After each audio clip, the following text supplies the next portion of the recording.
Hi, this is not intimidating at all.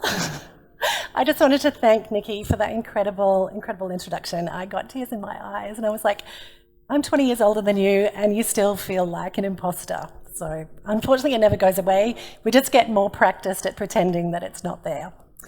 Thank you so much to Grant and the rest of the Design Outlook team for inviting me to speak today. My throat's a little bit funny, but I'm hoping that you can hear me okay.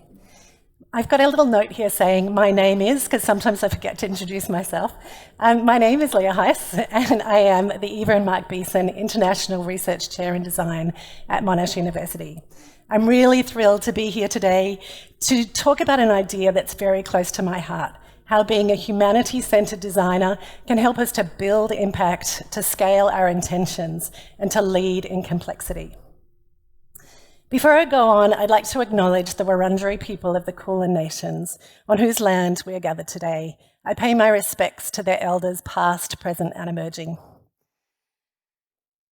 This is a moment of celebration and reflection after a really, really rough couple of years. As designers, we've had to dig deep over the past 2 years. We've had to draw on our reserves of empathy, patience, and as we adapted to Miro workshops, Zoom calls and online teaching, and often at the drop of the hat. Today we come together to celebrate and to learn, to be inspired by our peers, and to coalesce this fantastic community of practice. Because we are a community. We're a community of thinkers, of doers, of creators, and of collaborators. I really like this quote that's hopefully on the screen behind me by Etienne Wenger that I discovered when I was doing my PhD, because he talks about all of the tacit and explicit forms of knowing that we share in a community and that we share in a family. And his book speaks about, that the concept of practice includes what is said and what is left unsaid, what is represented and what is assumed. It's all of the tools and techniques and methods that we bring to design. But it also includes all the implicit relations, tacit conventions, and embodied understandings. And I would say that it also includes a really great designerly appreciation of a great venue, nice plants, I'm really impressed by the plants, excellent food, coffee, and attention to detail and curating an amazing event. So who am I to be standing on this stage? And I'm just remembering that you told me not to rock, so I'm going to try not to rock. I think it's a leftover from having a kid 14 years ago.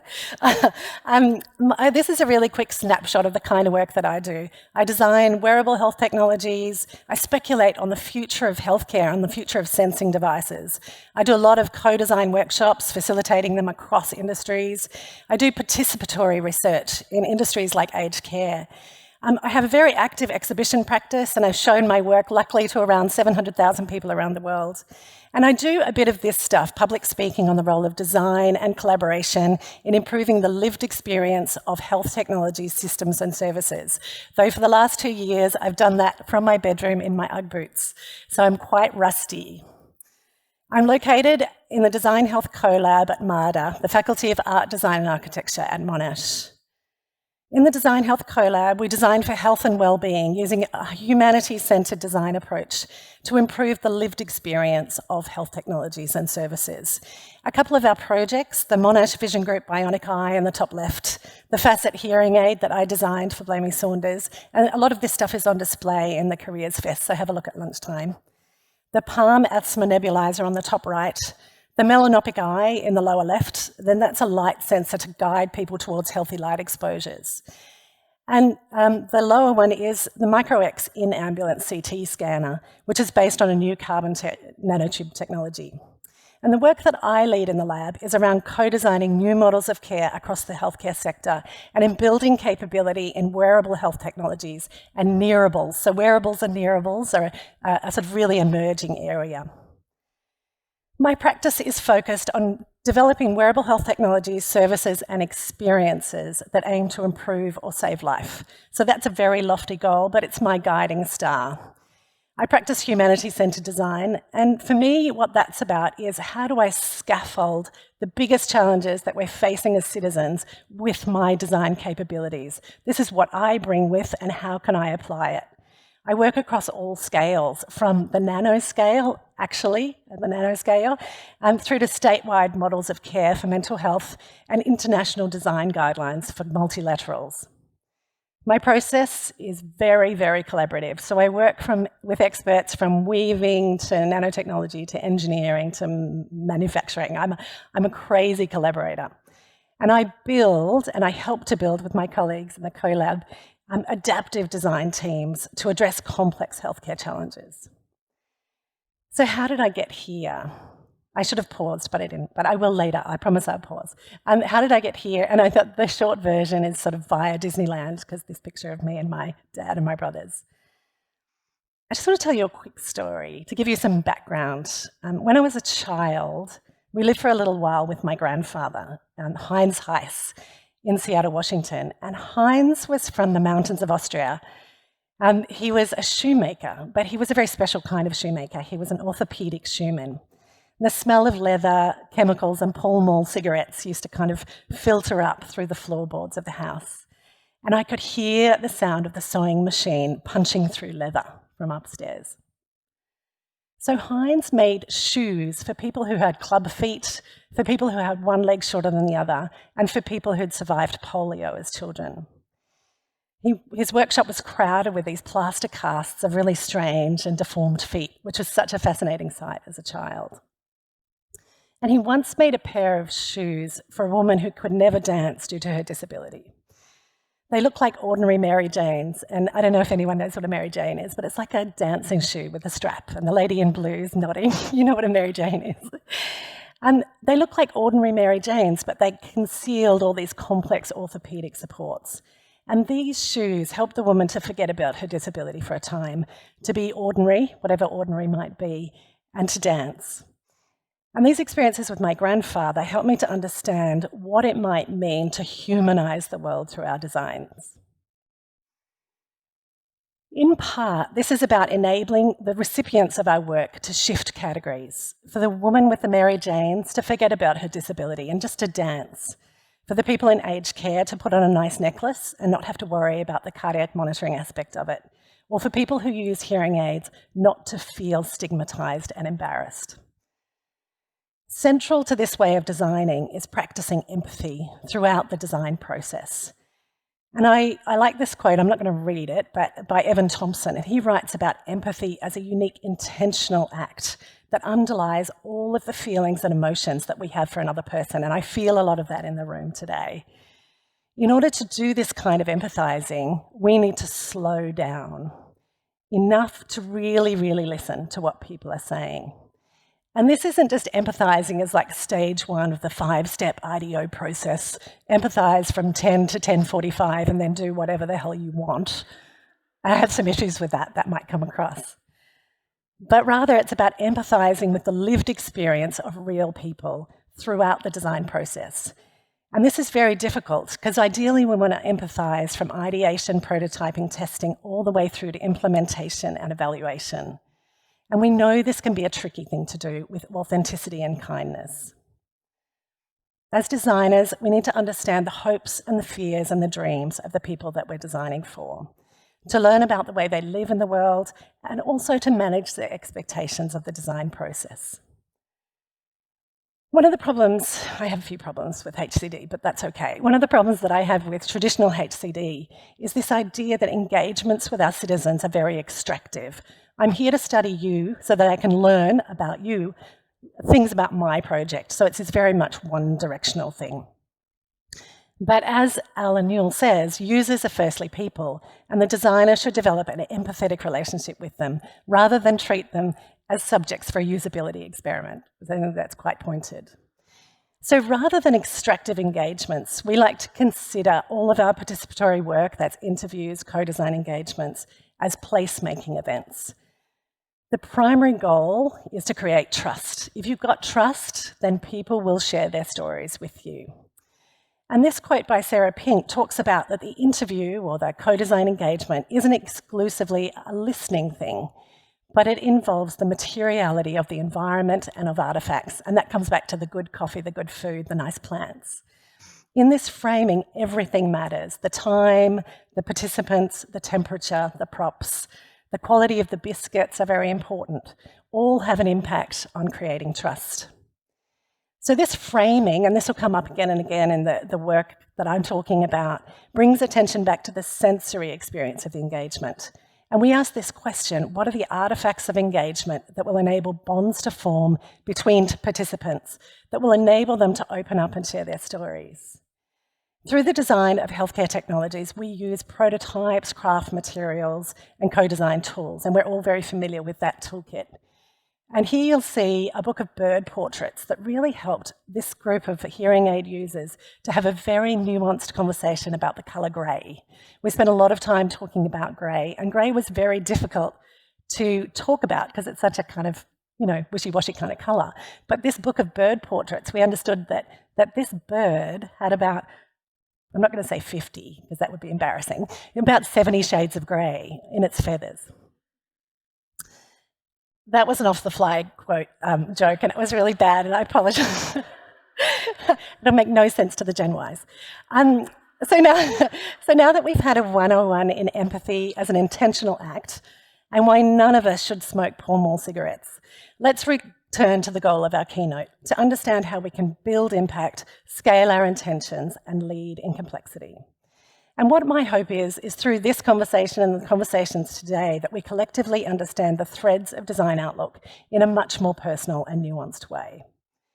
Writing this keynote and conducting my 9 questions in 9 days experiment on LinkedIn, I only got up to 5 because I kind of ran out of time, but log on and connect with me on LinkedIn and we can keep the conversation going, has really helped me to crystallise how I orient personally to impact, scalability and leadership.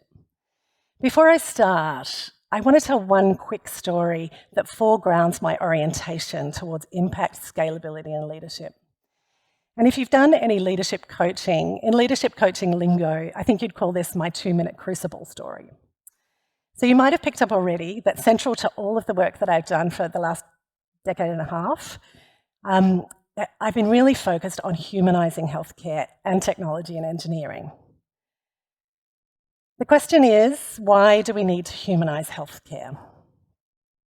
About 5 years ago, I started work on a new kind of cardiac Holter monitor in collaboration with St Vincent's Hospital and the Nossal Institute for Global Health. It aimed to create a human-centred technology to replace the existing cardiac Holter monitor, to decrease stigma and discomfort. So they're pretty hideous, 6 to 12 LED, sticky electrodes all over the body. You're wearing a page around your neck. You're trying to wear it for 24 to 48 hours to sleep in it. Very clunky, lots of leads. And in order to, as we do as designers, in order to understand the technology, I spent time with the cardiac technicians in St V's. And I said to them, so how do you get a good trace from this technology? What do you do? And they were like, we've got this awesome product. It's sandpaper by 3M, and you sand the skin, and you get this awesome connection. It gives a good, clean trace, clean data, and the cardiologists are so happy. And I was like, really, that's very interesting, because I'm spending a lot of time in aged care at the moment. And I'm looking at this skin, and this skin is very, very thin. And I'm talking to residents and nurses in aged care, and they're telling me that it's really hard to get these off. And if you know anything about aging skin, it's very delicate. And one nurse unit manager said to me that these can actually cause skin tears. And skin tears can lead to infection, and infection can cause illness, and illness in aged care can lead to death. And Graham, this is Graham, we'll call him Graham, he basically said to me that it takes me are we allowed to swear? I'm not sure, anyway. It takes me 8 to 10 days to get the bastards off. And I was like, the data's really good, yes, but the human experience is shit. And I didn't say that. That wasn't on the notes. So we started to work on a long-wear device for people who've suffered a heart attack or who have heart arrhythmia. And what you see there is a necklace. It's called the Smart Heart. The jewel structures the microcomputer. The jewels house the microcomputer and the battery capability. And the band, I worked with a group of weavers for 18 months, were amazing, integrate all of the woven sensors and wiring. And sort of the idea was that you would wear this for 10 to 14 hours during the day and recharge it at night time. And that it would capture cardiac events outside that window of 24 to 48 hours. And there was a trade-off, because there's always a trade-off. It's a pretty necklace versus an ugly, clunky piece of tech. And the trade-off was that the data wasn't as clean. But through signal processing and a bigger data set, we're able to come up with the same kind of outcomes. But the story is not about clean data. It's about using design to reconcile the technical or clinical needs with the lived experience realities. So back to the task at hand, let's think about the idea of building design impact. And I'll talk a lot about building. So I'm a builder. I don't wax lyrical, I just build stuff. So I build impact, one step at a time, one brick at a time. There's a lot of talk about impact. Universities love impact, and they're continually developing metrics to measure our impact. But there are impacts and there are impacts. There are the impacts of the things that we create on the lived experience of our recipients. Whether you design a website or a wearable technology, you're having impacts in people's lives. There's the impact of our practices on the people that work around us and with us. But perhaps more importantly, there's the impact of the billions of micro decisions we make on the health of the planet. Today, I want to talk about supercharging the positive kind of impact by using our seat at the table, whatever seat that might be, to the best effect, and by embedding design capability across organisations. In order to build impact in the work that I do, I focus on getting and keeping design at the table. And central to the premise of this whole shebang is getting a seat at the table. And when I first spoke to Grant about it, he said to me, design has a seat at the table. Now what are we going to do with it? And in the industries that I work in, design does not historically have a seat at the table. And that is largely, and my colleagues at the Design Health CoLab will back this up, because the length of time it takes to develop medical technologies. Sometimes it's 5 to 7 years at the bench to develop a biomarker or the hard science, 5 years with the engineers trying to work out how to measure that biomarker. Then design gets brought in kind of at the end to build a nice box to take it to market. And that's not where we want to be. We want to be further back in the chain. So marketing medtech devices can take 10 years from idea to market launch or beyond. And very few people are going to finance design's seat at the table for that length of time. But when we work out the mechanism through which we can lengthen the duration of design at the table, great things happen. And there's a reason for that, from my perspective. And that is because design brings the sum total of all the lived experience we've engaged with, the stories of clinicians, the stories of patients, of family members and loved ones. We bring a lateral view on how to communicate across complex organisations, and we bring tools and processes to support the building of alliances. We also bring a divergent view, honed by years of interrogating and questioning the status quo and going to design school where you're always questioning. And this is driven by the need to understand more deeply.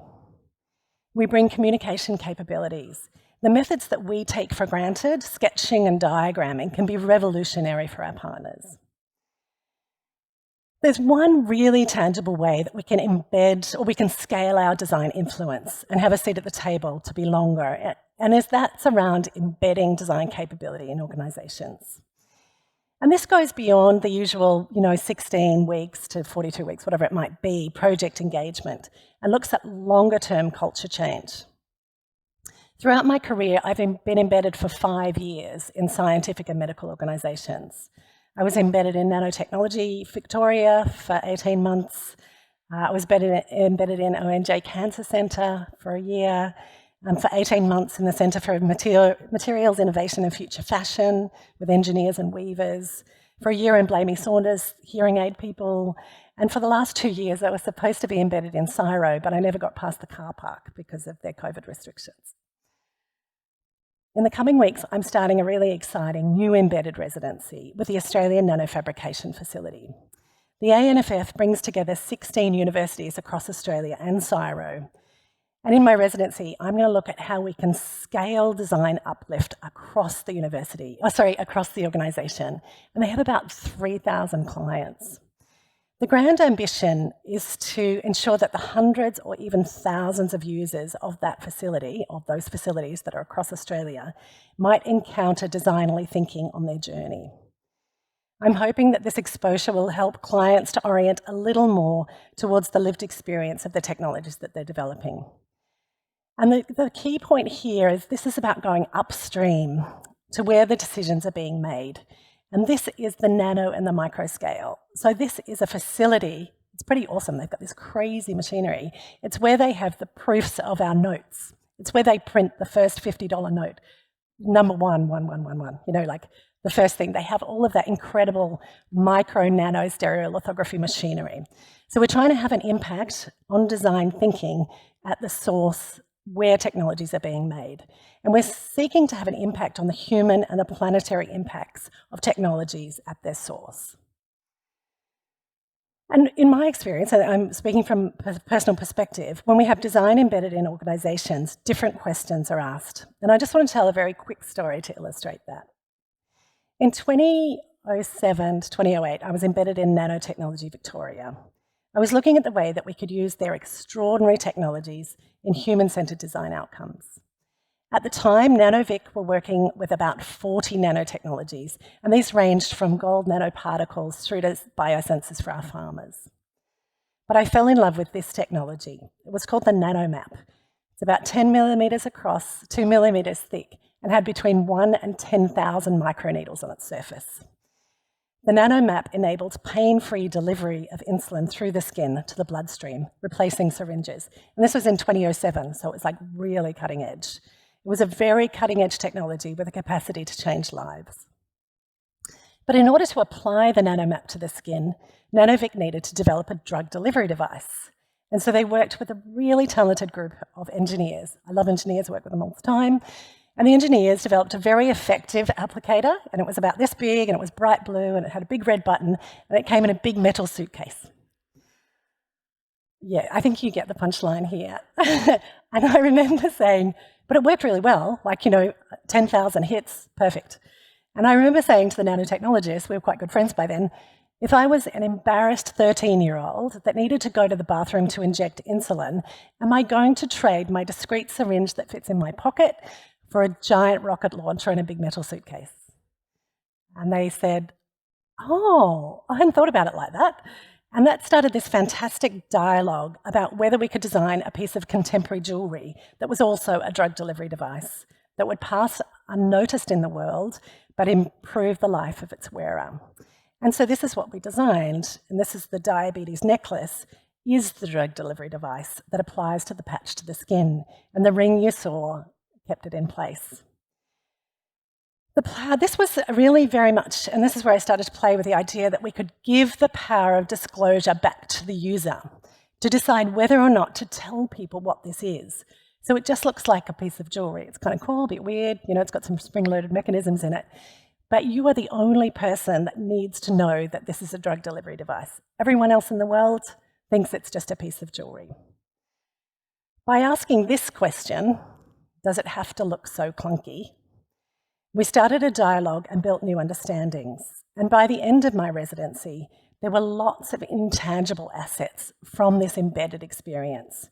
And they applied in all of my other residencies. And the first one was that it helped the scientists to come up with new ways to talk about their work in completely non-technical ways. And that was because I was a nanotech Luddite. I didn't understand the terminology. And so the scientists had to simplify their language over time so they could communicate with me.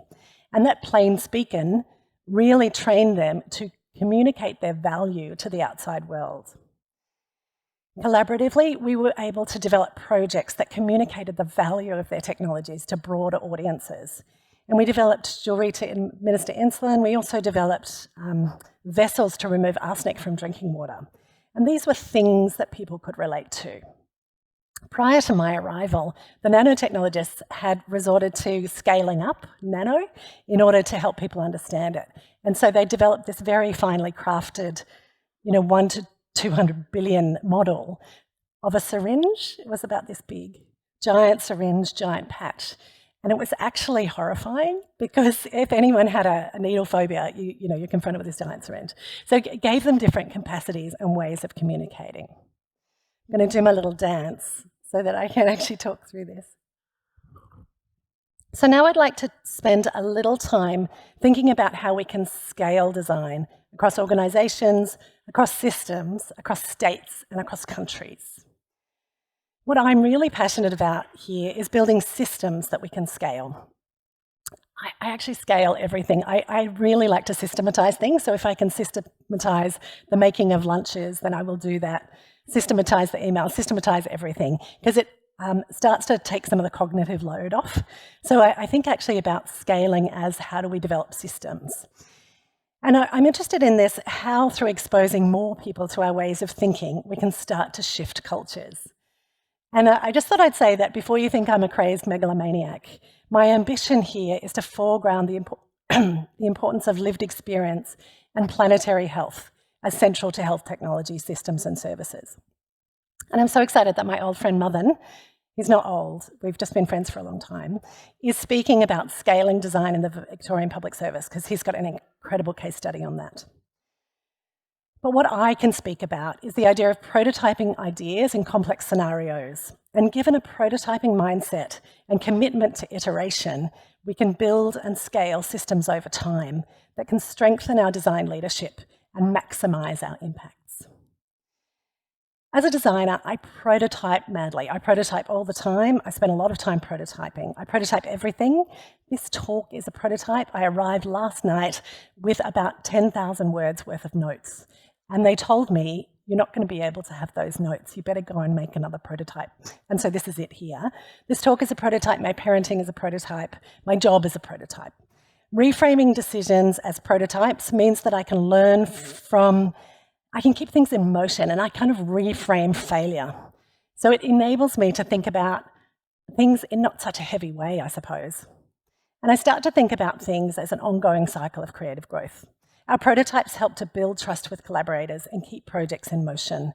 They operate as small wins and as boundary objects to build trust across disciplines.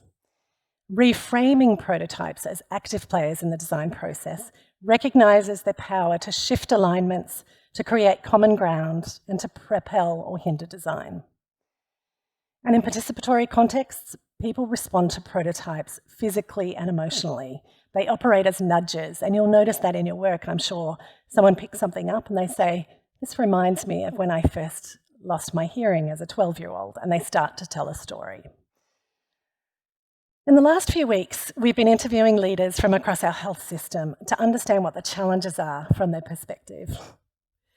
Keith Joe, and I'm looking at Daphne because he's a good friend of our lab, is an emergency physician at Cabrini Health, and he was adamant that the failures in our system are the failures to iterate and to grow and to learn.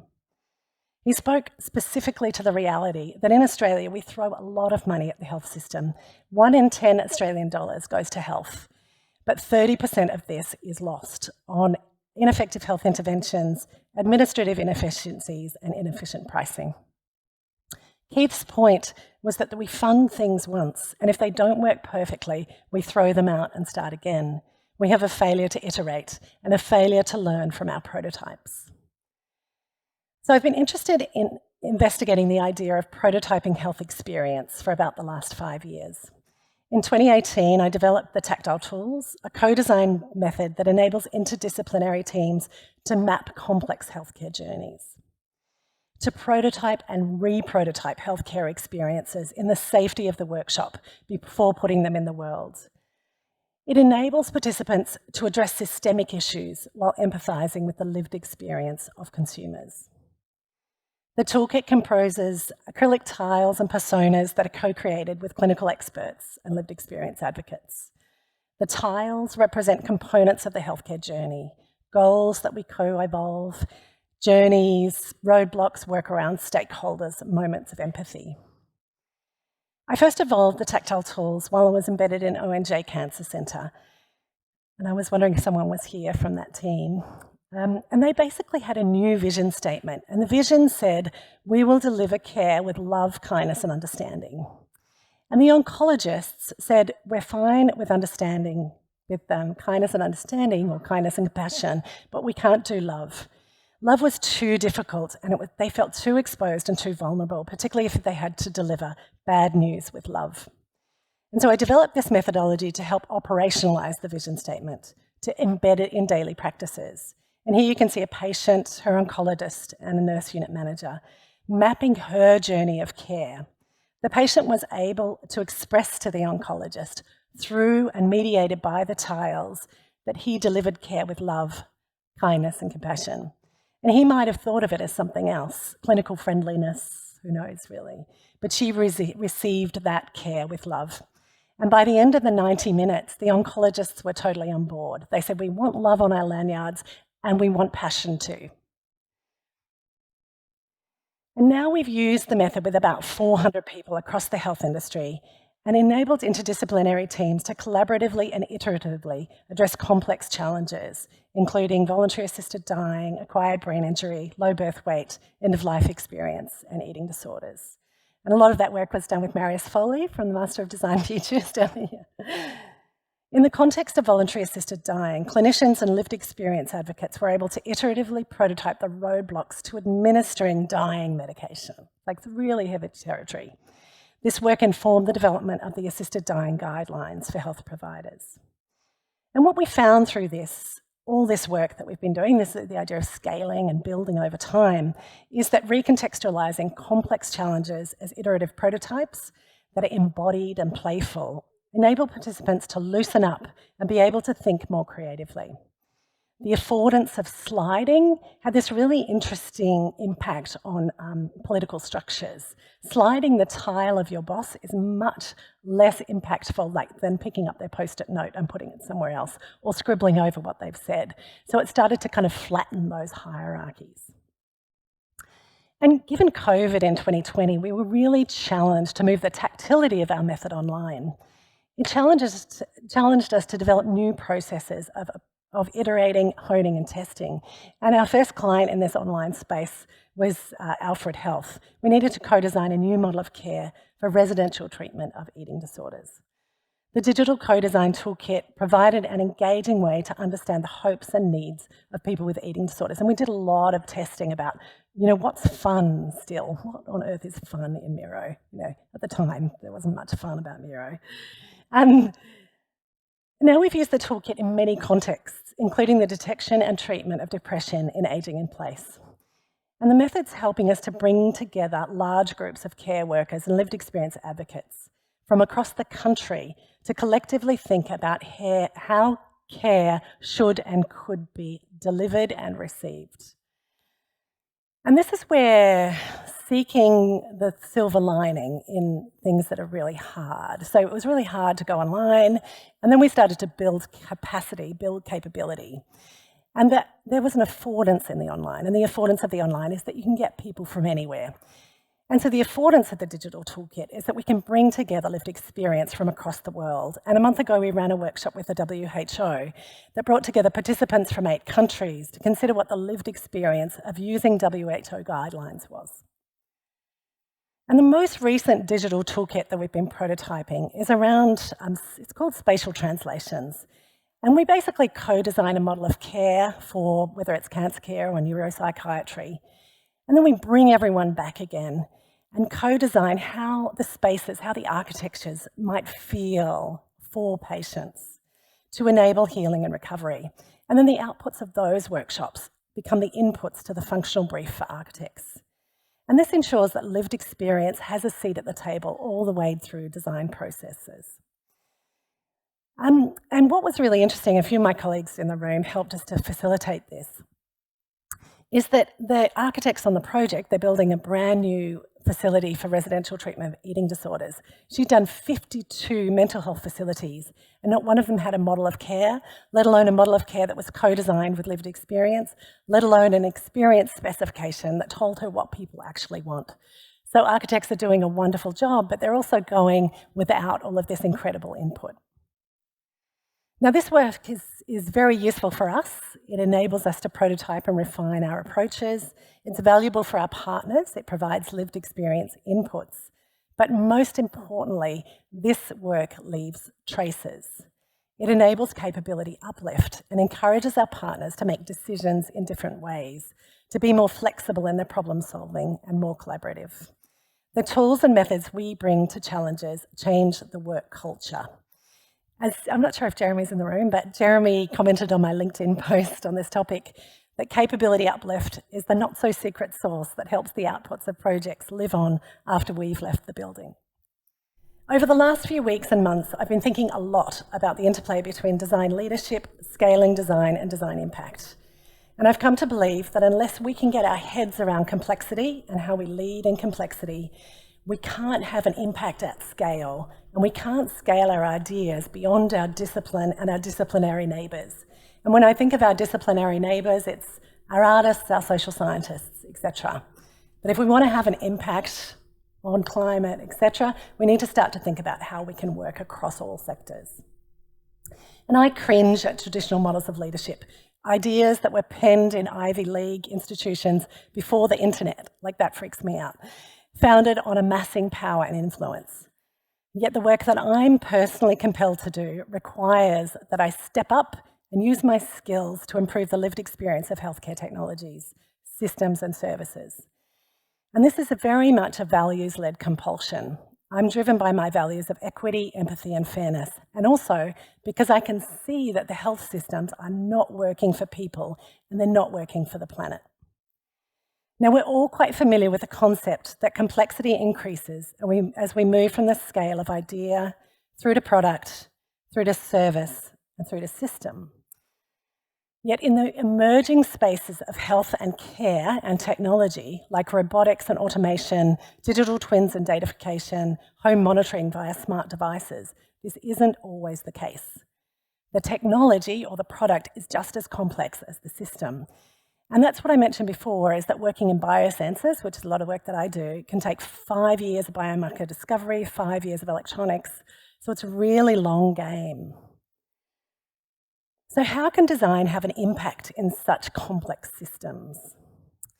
Jennifer Garvey-Berger suggests that when faced with massive complexity, we can easily be seduced in controlling that small bit that seems to be controllable.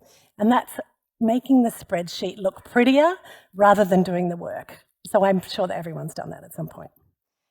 Yet in order to have impact and to scale our design intentions, we have to sit with complexity and develop systems and processes that help us to work out what to do first and who's coming along for the ride.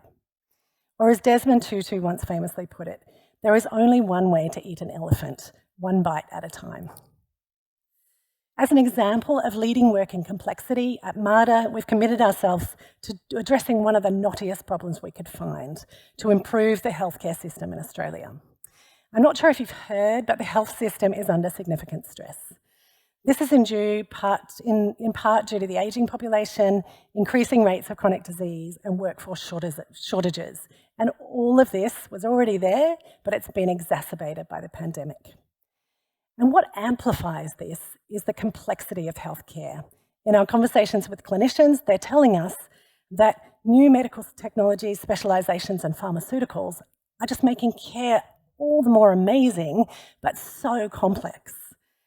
They're rapidly transforming, but they are creating enormous complexity and enormous cost for clinicians and for patients and families. And one of the key challenges is around integration across the system, and this is where our design thinking comes in. Our initiative, Future Hospital, seeks to reimagine healthcare as a distributed system in which the patient is at the centre of an ecosystem of care that operates across different scales, including sensors, devices, physical spaces, architectures, and ecosystems of care. And as designers, we bring together a toolkit of methods and mindsets that ensure that the challenges, the obstacles, and the opportunities at each scale are addressed in human-centred ways to create smooth and integrated care experiences. And this is sort of a challenge to everyone, is by articulating where design brings value at each of these scales, we're helping to bridge a dialogue across medicine, engineering, IT, arts, and other faculties. At the people scale, we bring ethnographic approaches and an understanding of cultural safety and gender safety. We design devices, we're really good at that. We design sensor-enabled spaces. We can design architectures. And our data visualization experts like Xavier Ho intersect in the digital infrastructures. And finally, as designers and service designers, we're able to bring our service and systems thinking to designing the ecosystems of care. And this is about sort of integration of personal data with healthcare records, etc. So this is where scaling design and design leadership is really important, but also nuanced. It's not just a linear progression through complexity, but a macrocosm of microcosms of complexity. As Jay O'Brien, Amy Shepherd and others here who've worked in health innovation know, there needs to be an acceptance of complexity in order for design to have any impact. Healthcare is already being delivered via a complex web of services, systems and infrastructures. We are delivering care at the thresholds of life, in the library, in the community. Yet what we bring as designers to the opportunity is to actively design those systems. And I'm talking about healthcare here, but you could be looking at any other complex distributed system to ensure that it's efficient, effective, environmentally sustainable and kinder to the people involved. And if we can do this big D design, we can balance the needs of the patients and clinicians with the needs of the healthcare system and the needs of the planet. Our health system is affecting the climate as well as the climate affecting our health system. And so it's an interesting stat to go away with. The Australian healthcare system generates 7% of our CO2 emissions. By comparison, in the US, it's 10%, and the UK, it's 4%. By redesigning processes to reduce waste and reduce the risk of unnecessary or harmful interventions, and thoughtfully redesigning how care is delivered, we can help create improvements that don't cost more money, but they're just better designed, better thought through.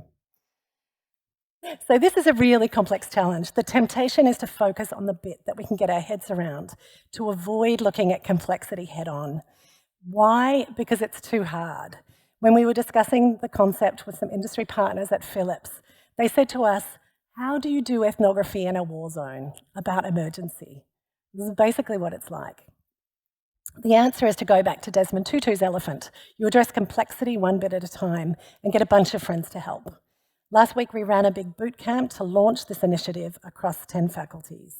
We crowdsourced complexity of the challenge, and teams came up with really inventive ways to establish frameworks, identify questions, crowd and support, and scale the idea complexity. That wasn't the right word, sorry. Scale the idea collaboratively. And participants identified the most pressing and urgent issues from their perspective, and that's a really important point. And this emergency medicine clinician, who comes straight from ED, highlighted the huge challenges with the current way of funding healthcare and research in Australia and the massive waste of money that we spend on unhelpful care. Scaffolded by our co-design tools, this group of clinicians, IT, academics, social scientists started to unpack one microcosm of complexity. And their question was, if you had to redesign a system to fund healthcare research, how would you do it? I'm going to just flick through.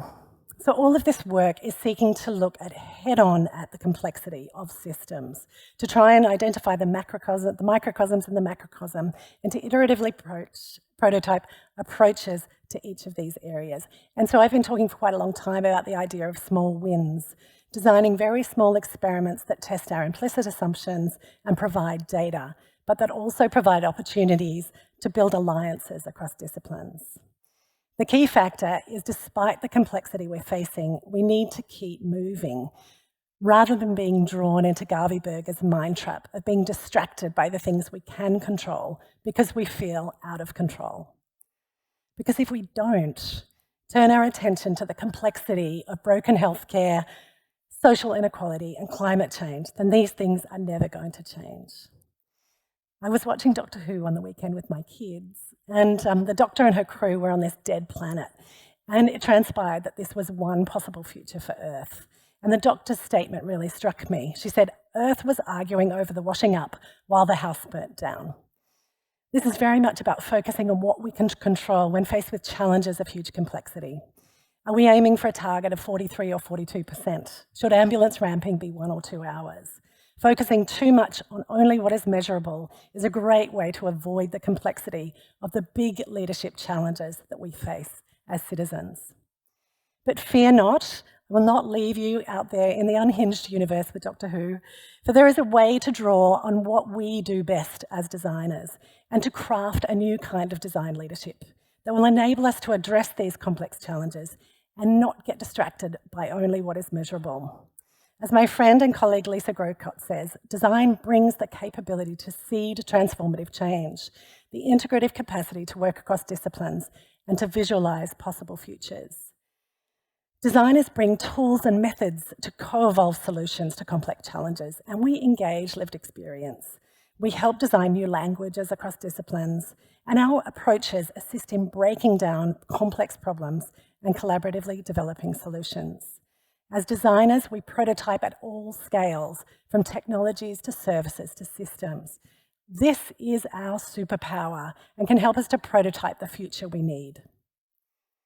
Because at the end of the day, I'm not sure about you, but I want to end up like this lady, looking back at what I've accomplished and be able to say, I don't have any regrets. I was just building.